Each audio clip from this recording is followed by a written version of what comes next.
नमस्कार, हमें सुमित द्विवेदी पवन और आप देख रहे हैं भोजपुरी बचाओ। भोजपुरी बचाओ के साथ आज बैठे हुए हैं भोजपुरी सिनेमा के जुबली स्टार दिनेश लाल यादव उर्फ निरहुआ जी।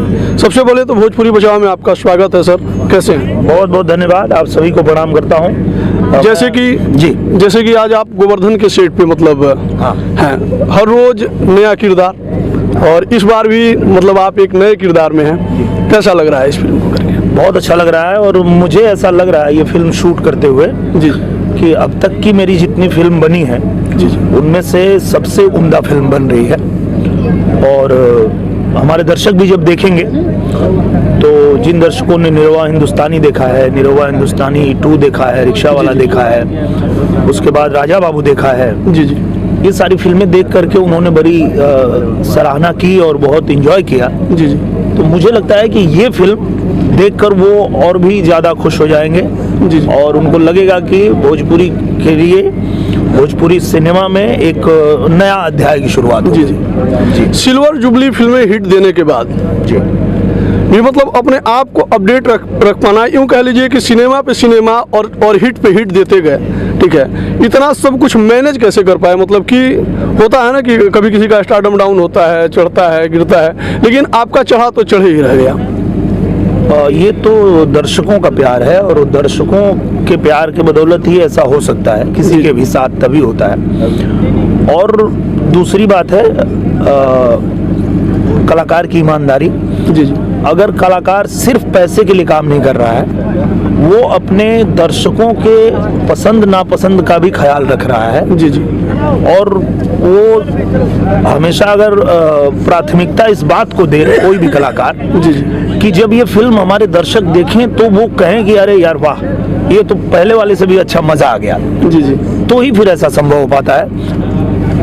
और अगर कोई कलाकार ऐसा सोचे कि चलो पैसा आ रहा है तो कर लेते हैं, पैसा आ रहा है तो ये भी कर लेते हैं, तो फिर ये संभव नहीं हो पाता है। तो मुझे लगता है कि इसके लिए थोड़ी ईमानदारी और थोड़ी मेहनत और बाकी सब जो है वो दर्शकों का प्यार।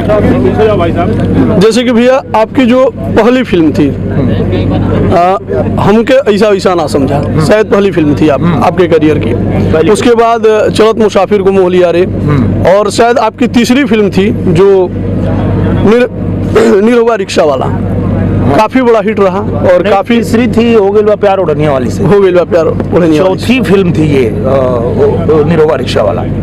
अच्छा भैया, जैसे कि लोग पहली फिल्म करते हैं और पहले फिल्म से ही स्टार बन जाते हैं, ठीक ना, मतलब दिखने लगते हैं, लोगों को दिखाने लगते हैं कि मतलब हम स्टार बन गए, लेकिन होते कुछ नहीं है दरअसल। लेकिन आप अपने आप को अपडेट करते गए, मतलब हर बार कुछ सीखते गए। हर बार जब दिनेश लाल यादव निरहुआ को देखा गया तो अलग देखा गया। उसका कारण ये है कि जैसे आप कहीं भी आते हैं, किसी भी फील्ड में आते हैं और जिन लोगों से सीखते हैं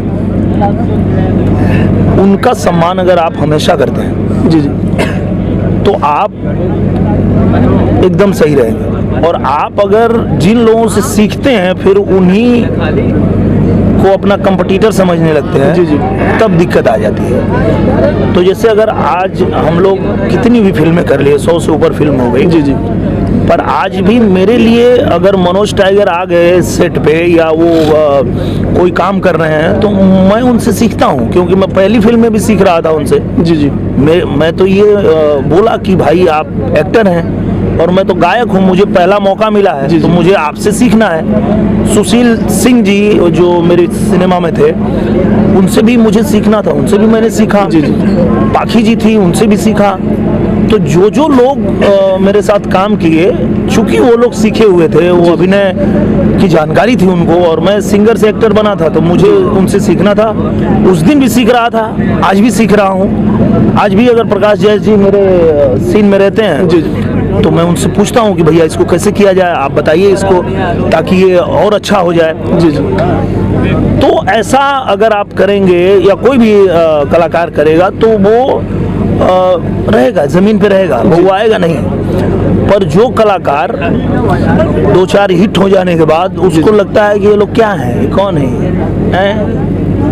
अरे कितना लेते हैं? 10,000, ये कितना लेते हैं? 20,000। इनकी क्या औकात है, उनकी क्या औकात है। जी जी हम तो एकदम जितना सिनेमा है सब अपने ही कंधा पे चला रहे हैं। जी। तो ऐसे आदमी लोग भगवाने लगते हैं। और जो आदमी पहले दिन आया और बोला कि भैया आपसे सीखना है, और वो स्टार बनने के बाद भी अगर उसकी वो मन में इच्छा है, जिज्ञासा है कि भैया सीखना है, तो नहीं भगवाएगा वो, चाहे कोई मैं हूँ या कोई भी कलाकार। सर जैसे कि आप लोक मंच से रंगमंच पे आए, जी ठीक, तो मतलब गायकी और अभिनय में कितना मतलब मशक्कत है, मतलब दोनों मतलब एक सिक्के के दो पहलू हैं। जैसे कि गायकी एक अलग चीज़ है जी, अभिनय एक अलग चीज़ है। तो गायकी में आप काफ़ी हिट थे, काफ़ी पॉपुलर थे, ठीक है, सिनेमा आपके लिए कितना चैलेंजिंग था? बहुत चैलेंजिंग था, क्योंकि मैं सिनेमा सिर्फ देखा था, मैं अभिनय कहीं से सीखा नहीं था। फिल्में देखी थी मैंने और फिल्मची था मैं बचपन से ही, बहुत फिल्में देखता था। तो जब मुझे मौका मिला करने का, जी जी, तो ये मुझे पता था कि मुझे आता नहीं है, मैं ये सीख के नहीं आया हूँ, तो मुझे इन्हीं लोगों से सीखना है जो यहाँ पे मास्टर है। जी जी, और हर सेट पे आपको 4-5 मास्टर मिल ही जाएंगे जो मजे हुए एक्टर हैं, बिल्कुल बिल्कुल, जो थिएटर से एक्टिंग करके आए हुए हैं। आप उनको थोड़ा समय अगर देते हैं, जैसे सीन अभी कट हुआ और उनके साथ जैसे आप आए तो देखे, वैनिटी में मैं बैठा था प्रकाश भैया से, तो उनसे चर्चा हो रही थी कि अभी ये सीन में कैसे, ये क्या किया जाए, ऐसे कैसे होगा। तो अगर हम सीखने की चाह रखें तो हो सकता है 1 फिल्म, 2 फिल्म, 3 फिल्म, 4 फिल्म लगे। जी जी, पर फाइनली आदमी जैसे गायकी सीख लिया वैसे ये भी सीख लेता है, जी। काम कर करके सीख लेता है। जी जी जी एक गाना आपका काफ़ी पॉपुलर था, जी, आइल दुआरे बनी ये देवी माई, हाँ। शायद उसी गाने से आपको फेम मिलना स्टार्ट हुआ था। हाँ तो मैं चाहूँगा कि पहले उस गाने को 2 लाइन शुरुआत कर दिया जाए तो इंटरव्यू का मजा हाँ, वो चौगुना हो जाएगा। वो गाना था, आइल दुआरे बानी है देवी माई, रउआ से आपन का परिचय बताई, चूमे के चाहत खाली पाँव, निरहुआ नाम, निरहुआ नाम। सर आज भी आपके प्रधान जी लाइट के सामने खड़ा हो जा। हाँ। सर आज भी आपके गाने आते हैं, हाँ। तो अदर जो मतलब गायक हैं अभी, जो मतलब वर्तमान के होड़ में लगे हुए हैं, उनसे थोड़ा भी 19 नहीं होता है। लेकिन आपके जो गाने हैं ये लोग मतलब महीने में 20 गाने रिलीज करते हैं, और दिनेश लाल यादव का मतलब महीने का मतलब साल में भी 20 गाने नहीं पूर पाते हैं मतलब एल्बम के।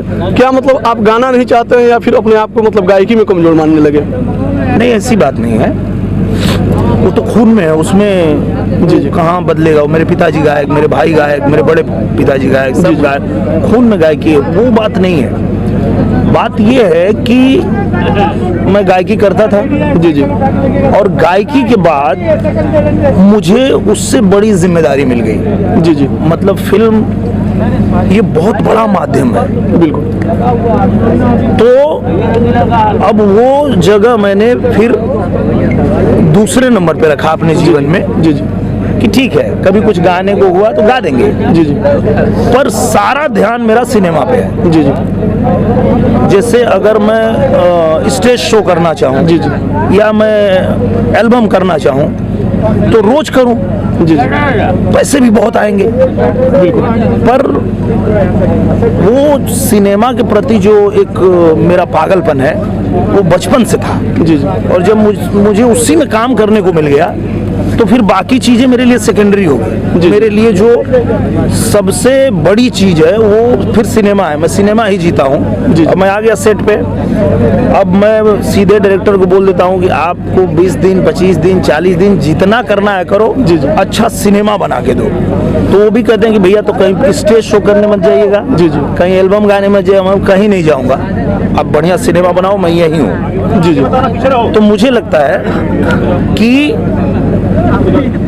मेरे लिए मेरा सिनेमा पहले स्थान पे है। जी जी, तो इसलिए मैं इस पे ज़्यादा ध्यान देता हूँ। और वो कभी कभार होता है कि जैसे मेरे जो फैन हैं, मेरे जो चाहने वाले हैं, वो बहुत अगर उनके देखता हूँ कमेंट्स आते रहते, अरे होली तो एगो गादा कम से कम तो हमको लगता है ठीक है चलो एक आध गा देते हैं। जी जी, तो वो ऐसे शौक से गा देते हैं, पर सिनेमा ही मेरे लिए सब कुछ है।